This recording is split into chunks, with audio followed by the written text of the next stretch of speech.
Hello, everyone out there in YouTube land. Thank you for stopping by to watch another expose video on another career criminal who is masquerading as a freedom fighter for our rights. I saw this guy in a video just a couple days ago by the channel NCR News Network, and I just knew I had to do a video about this frauditor. Now, this guy is a multiple convicted felon, and he thinks he's found a loophole in Florida's gun laws where he likes to open carry BB or pellet guns. Now, Florida doesn't allow open carry of firearms except under a very few circumstances. So, purposefully carrying look-alike firearms, this moron creates his own circumstances where police are called because of what he is doing. Now, this guy, of course, videotapes his encounters where he treats the officers with the utmost disrespect, and because they can't fight back while on duty, this guy treats them in the most vile way he can.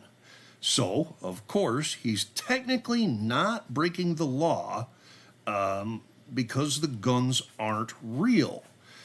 He then likes to scream when he's stopped that his rights are being violated for unlawful detainment.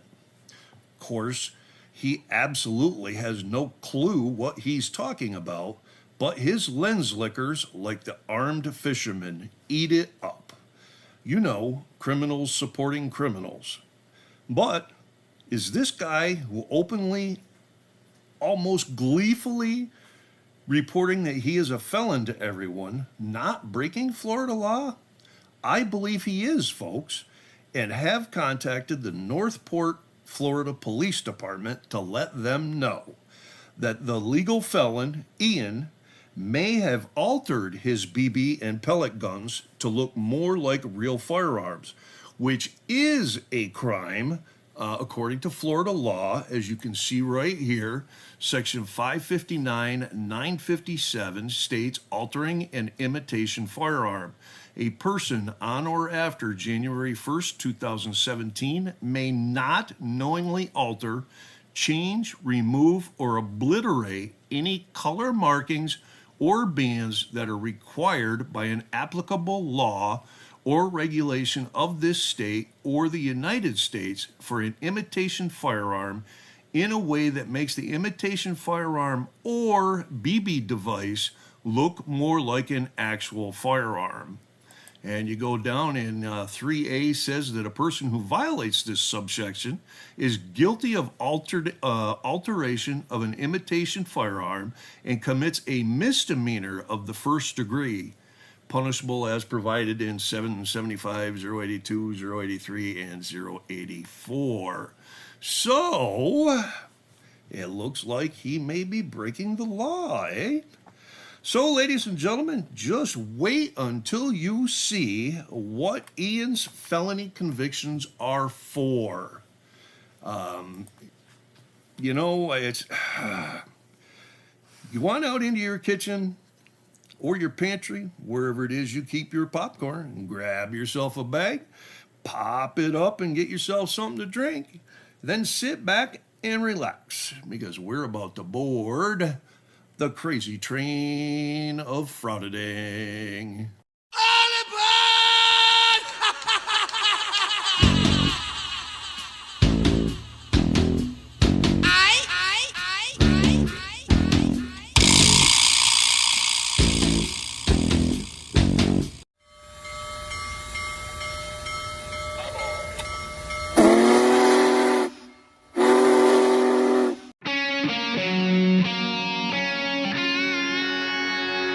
We will back the blue.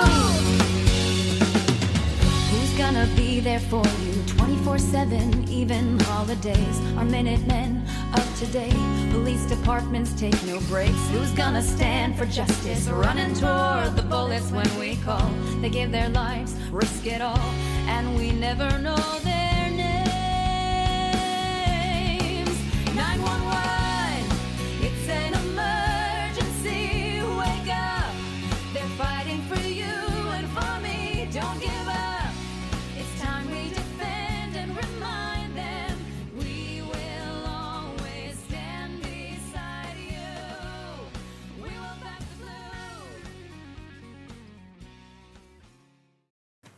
right, ladies and gentlemen, let's get right into Ian, the legal felon, and let me show you his 14 vehicle and traffic offenses and his 12 criminal charges.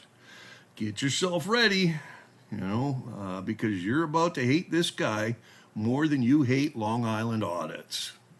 Well, we'll start out going back on March 15th, 2012. He was driving with his driver's license suspended in Providence, Rhode Island, and he was found guilty, given a $477 fine and fees. And on 6/30/12, it's the same case. I'm sorry about that. 9/30/2014, driving with a suspended driver's license again in Providence, Rhode Island. Actually, it's in Woonsocket, Bristol County, but they call it Providence / Bristol County.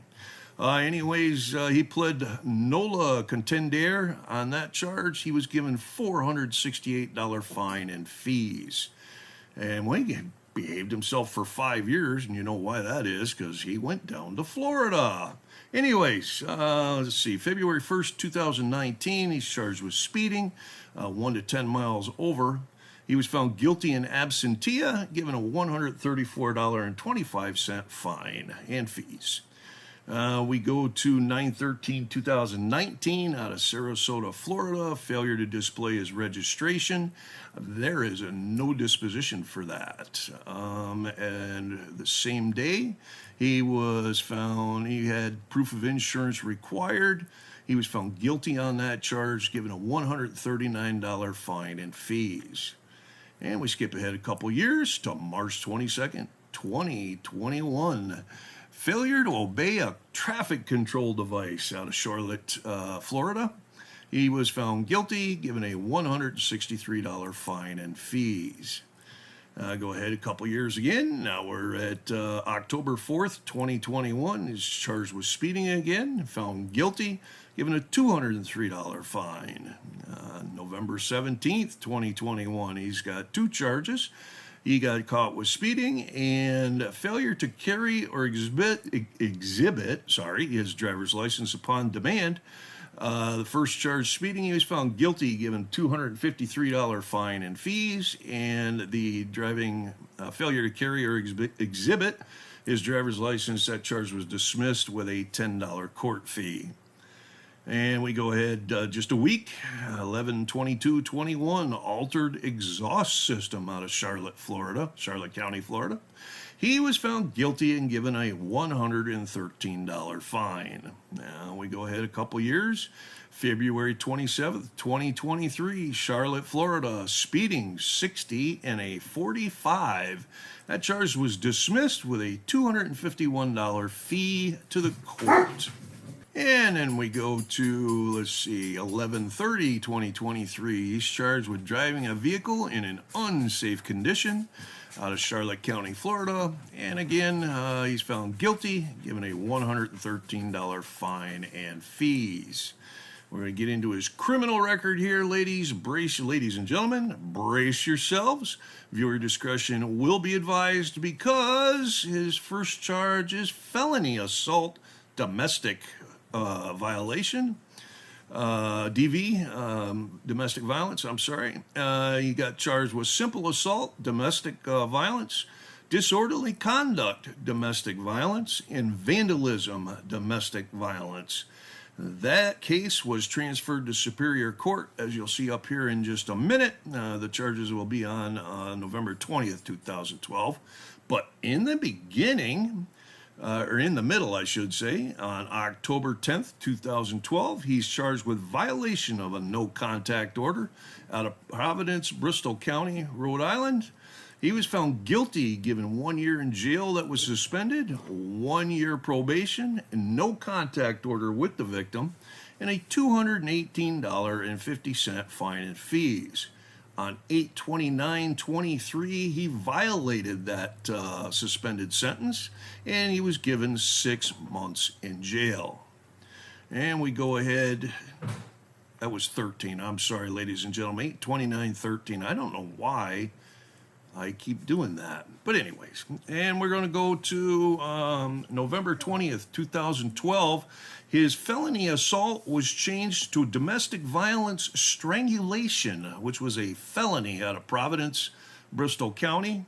He was also charged with simple assault, domestic violence, vandalism, domestic violence, and disorderly conduct, domestic violence. Those three charges were all dismissed for a plea of guilty to domestic strangulation.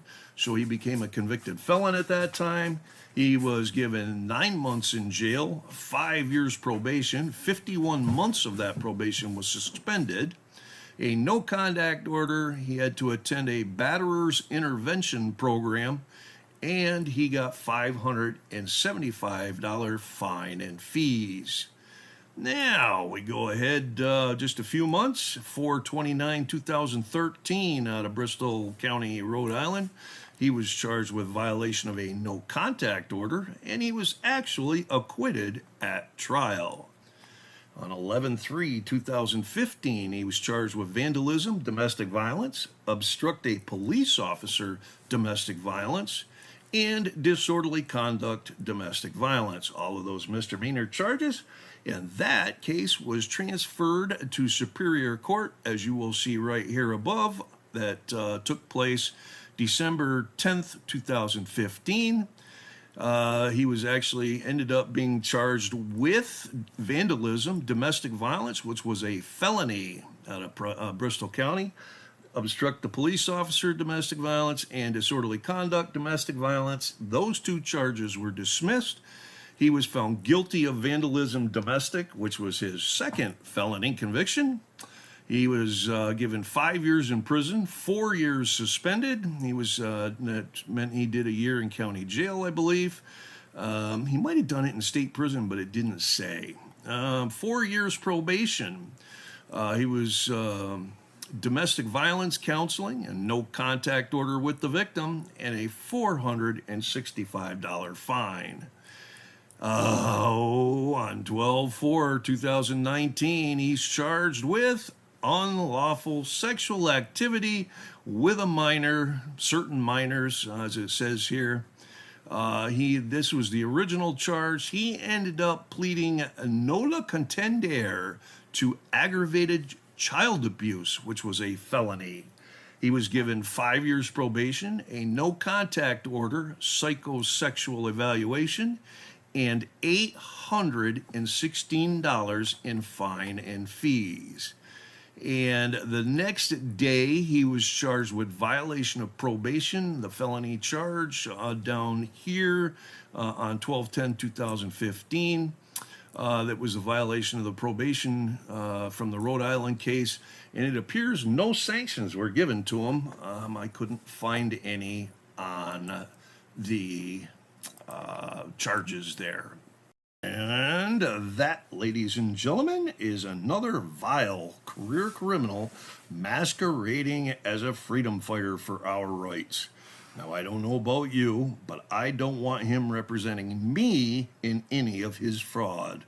And he's deleting comments on his videos, as I have tried placing the link to his arrest for the sexual assault of a minor, and within minutes, those comments are gone. So much for transparency when it comes to his past. Hey, folks? Oh, well, we wouldn't expect anything different from him, would we, ladies and gentlemen? Now, don't forget to hit the thumbs up button and let me know you like this video. And be sure to comment down below. Let me know what you think of this piece of shit. If you're a guest and you're not subscribed to the channel yet, go ahead and hit that subscribe button. Then click the bell so you can see if you're subscribed to all, so you'll be notified of all the new content in the future. Now, sadly, the number of law enforcement officers killed in the line of duty has jumped to 131 so far this year. And the number of LEOs, law enforcement officers, who have taken their own lives has jumped all the way up to 99. Both were very sad totals, especially at this time of year. So please continue to support your local law enforcement and back the blue, ladies and gentlemen, before the criminals like Ian the Legal Felon does it to you.